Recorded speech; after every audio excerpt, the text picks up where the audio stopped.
น้องอย่าให้มันมีทักเดียวจะน้ำตาหนองหน้าหากเขารักจริงมีพิธีวิวาที่จะไม่ขัดศรัทธาการดาที่อวยพรรักไม่จริงเพื่อหลอกเพื่อลาทุกสันให้เป็นสองอย่าลืมบ้านนาแม้ว่าจะมีของอยากให้น้องรักน้องเป็นสา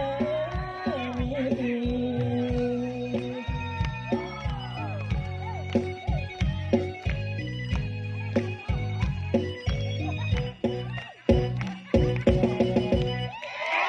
ยงปรบมือดังๆนะเจ้าได้แค่2 ท่านะเจ้า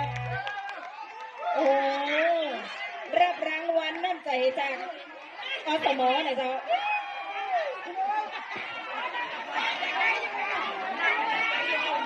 แล้วพอสตอ2 ภาคนำโดยท่านผอนะเจ้ากรกฎพรมแดงนะเจ้าท่านผอ